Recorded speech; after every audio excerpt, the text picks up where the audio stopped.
Jangan lupa like, comment, and subscribe channel YouTube TVRI Bengkulu dan nyalakan lonceng notifikasinya. Terima kasih pemirsa Opini, obrolan pas di sini kita kembali lagi nih ngobrol bersama tamu spesial kita.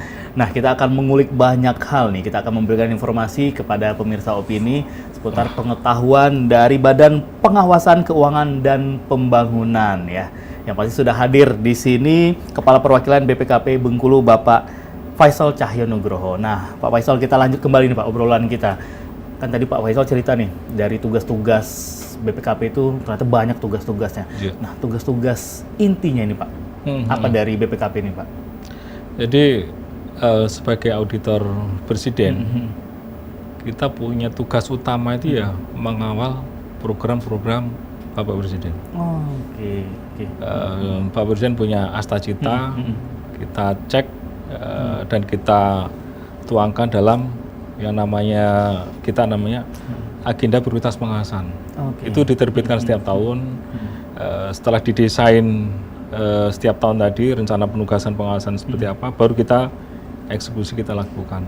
Itu dilakukan baik di pusat maupun di level perwakilan BPKP. Dan memang banyak hal yang yang kita lihat, MBG, kemudian pemeriksaan kesehatan gratis, kemudian kalau yang concern beliau juga masalah stunting, kemudian inflasi. Kalau di level pemerintah pusat seperti itu. Kemudian begitu kita lihat ke daerah pun, kita juga membantu Pemda ya, baik provinsi maupun kabupaten kota, para kepala daerah juga punya visi misi, punya program unggulan, punya program strategis. Kita juga lakukan pengawasan di situ. Dan memang akhirnya banyak hal yang kita lakukan. Bahkan desa pun kita turun juga. Sampai ke level desa. Sampai ke level desa. Jadi di pusat kementerian lembaga, kemudian di perwakilan BPKP. Di sini banyak instansi pemerintah pusat yang ada di daerah, ya, kementerian lembaga, kemudian ada pemerintah provinsi, ada pemerintah kota, kabupaten, dan bahkan desa. Kita sampai turun ke desa. Setiap triwulan kita turun ke desa. Makanya tadi Pak Faisal cerita tugasnya ini banyak. Karena dari kementerian aja ada berapa kementerian dan itu masing-masing punya program semua. Jadi BPKP ini hadir untuk memberikan pengawasan seperti itu setiap program-program yang ada dari masing-masing kementerian. Wah, luar biasa sekali.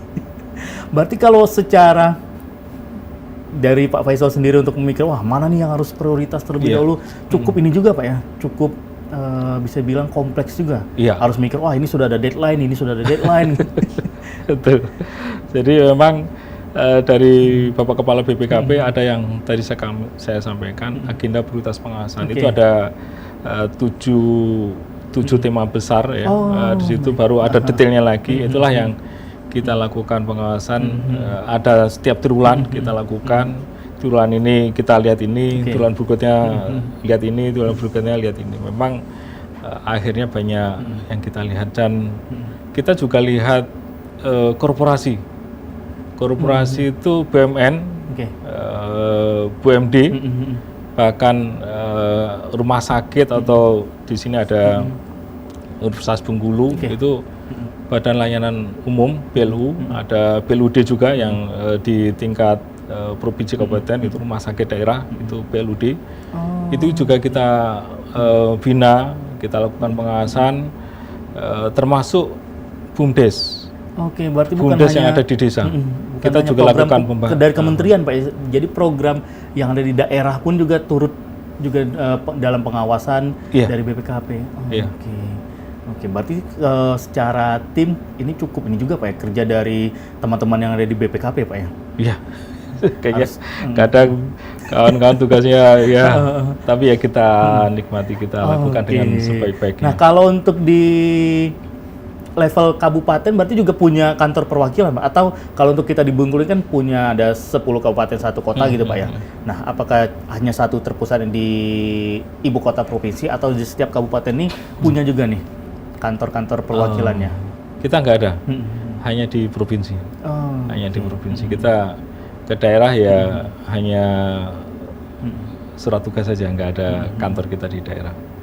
Nggak ada, di kabupaten kota nggak ada. Oke, nah baik lagi seputar pengawasan itu tadi, Pak. Berarti untuk pengawasan ini bisa dari BPKP ini pengawasan program, bukan hanya program kementerian, tapi program pemerintah provinsi juga bisa diturut dalam pengawasan BPKP juga gitu, Pak. Biasanya yang kita masukkan di sini ya ngeling juga dengan program pemerintah pusat. Kalau yang kedaerahan kita banyak fokus. Kemarin Pak Wakil Gubernur, kemudian ada Bupati Bengkulu Tengah, ada Pak Wali Kota juga sama, ingin kita masuk ke PAD, pendapatan asli daerah. Kita lagi penugasan ke sana juga, walaupun yang Bengkulu Tengah belum kita penuhi karena keterbatasan SDM, tapi yang lain sudah kita ini. Jadi untuk Pemda itu banyak juga yang kita lihat. Kita tahu tingkat kemandirian daerah itu rata-rata masih rendah karena PAD-nya masih kecil, makanya kita juga lakukan pengawasan agar PAD kita meningkat. Inilah yang selalu kita dorong ke seluruh kepala daerah agar berupaya meningkatkan PAD-nya. PAD, betul. Dengan PAD meningkat, otomatis juga pembangunan daerah itu juga akan lebih banyak, perekonomiannya juga semakin tinggi juga, dari masyarakat juga semakin sejahtera semua nih. Berarti PAD meningkat, otomatis tingkat pendapatan dari masyarakat juga ikut meningkat juga, Pak.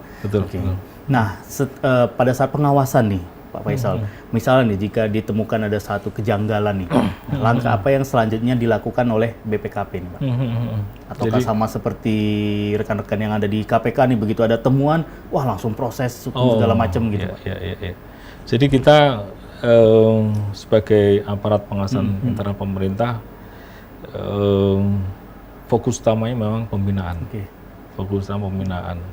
Kita lakukan pembinaan, kita 3 hal yang menjadi fokus pembinaan kita: perbaikan pengendalian internal, perbaikan manajemen risiko, sama tata kelola. Itulah yang kita lakukan upaya ke semua mitra kita.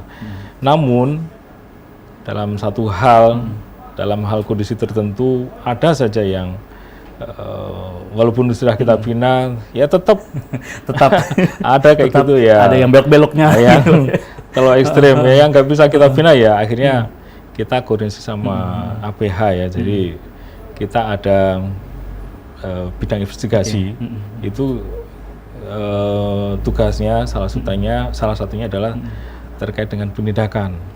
Penindakan. Jadi kita lakukan perhitungan kerugian keuangan negara. Begitu hasil ini pengawasannya sudah muncul, nanti kita memberikan keterangan ahli di sidang. Sama, jadi itu langkah terakhir. Kalau memang tadi yang Pak Faisal cerita tidak bisa dibina lagi gitu. Betul. Memang ya kita terus terang walaupun tetap objektif independen ya, kalau kita berbicara penegakan hukum ya ini kan saudara-saudara kita juga ya. Betul benar.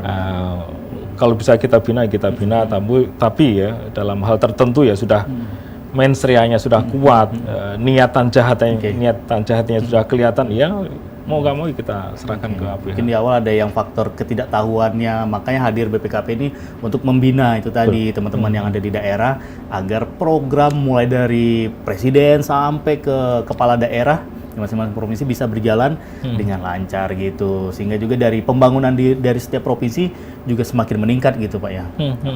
Nah, bagaimana dengan tema kita hari ini, Pak Faisal? Memandu akuntabilitas dan memacu efektivitas. Nah, langkah apa nih yang diambil dari BPKB Kantor Perwakilan Provinsi Bengkulu ini, Pak Faisal, untuk memandu akuntabilitas? Nah, mandu yang seperti apa nih, Pak? Iya. Jadi gini, dalam sekian tahun ke belakang, Oke. kualitas perencanaan penganggaran kita itu masih perlu ditingkatkan. Oh, oke. Jadi laporan keuangan sebagian besar Pemda sudah WTP. Kementerian lembaga juga sama. Oke. Tolak ukurnya itu. Artinya dari sisi keuangan kita sudah akuntabel. Oh, oke. Dari segi laporan Sebagian sudah besar ini, Pak, ya, oke. dari sisi keuangan. Namun yang masih menjadi problem adalah dari sisi akuntabilitas kinerja. Program pemerintah sudah banyak, duit sudah banyak, anggaran sudah banyak keluar. Tapi misalnya kita berbicara di Bengkulu saja lah ya, kemiskinan, penurunannya ada tapi sangat landai. Oh, oke. Betul, Ini betul. kita evaluasi, kita teliti program pembangunannya seperti apa, indikatornya seperti apa. Memang akhirnya ketemu program kegiatan kita kadang kurang disusun dengan bagus. Oke. Indikatornya kadang kurang jelas, targetnya kadang kurang jelas. Cross cutting istilahnya itu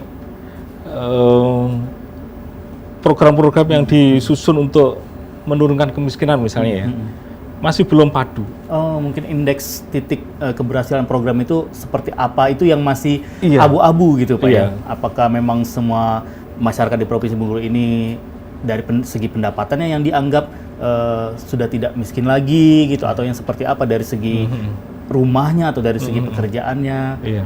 gitu. Berarti dari sisi indeks tolak ukurnya gitu Iya. ya, belum. Oh. Jadi yang pertama tuh kalau bahasa kita tuh ultimate outcome. Kalau bahasa umumnya adalah sasaran strategis. Oh, oke. Kadang kita temukan penetapan sasaran strategis itu kurang clear.